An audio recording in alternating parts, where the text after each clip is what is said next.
Jean-Claude, un régime indemnitaire des policiers municipaux. Oui, donc comme vous avez pu le lire, on s'est fait retoquer par la préfecture sur une délibération qu'on a prise le 14 novembre 2024 sur le régime indemnitaire du cadre des emplois des agents de la police municipale. Donc il nous faut revoir cette délib parce qu'on doit répondre à deux articles, enfin deux éléments importants. La part fixe de l'ISFE doit être au maximum 30% de 30% et la part variable de l'indemnité spéciale de fonctionnement et d'engagement tient compte des engagements. Et là, le montant plafond de la part variable de l'indemnité spéciale de fonctionnement et d'engagement est le suivant, 5 000 € par agent de police municipale.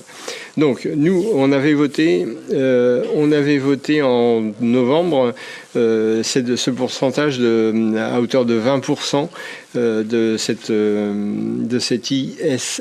Donc, on vous propose de maintenir ces 20%. Donc, la délib, il appartient à l'organe délibérant de la collectivité de fixer le cadre général de l'instauration de ce nouveau régime indemnitaire. La mise en place de ce dispositif indemnitaire nécessite de déterminer le taux fixé pour la part fixe, le plafond de la part variable et les critères de versement de la part variable, mensuelle ou annuelle. Donc on vous propose, pour être en regard et d'équerre avec la préfecture pour qu'on ne se fasse pas retoquer une troisième fois, il est donc proposé le taux de part fixe et le plafond de la part variable suivant. Le maintien du taux à 20%, ça ne change rien.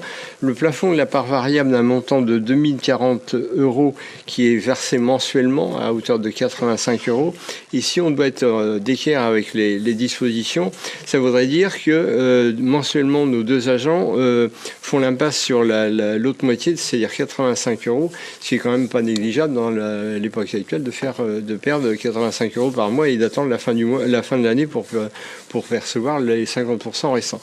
Donc ce qu'on vous propose, nous, maintenant, pour que ce soit équitable et qu'ils n'en pâtissent pas trop, c'est que le plafond de la part variable d'un montant de 2040 €, elle soit versée en régime indemnitaire mensuel à hauteur de 85 € et que le versement annuel de la part variable soit fait au mois de mars, à charge pour les agents de répartir et de ventiler entre le mois de mars et la fin de l'année cette somme-là pour qu'il n'y ait pas de baisse de salaire effective.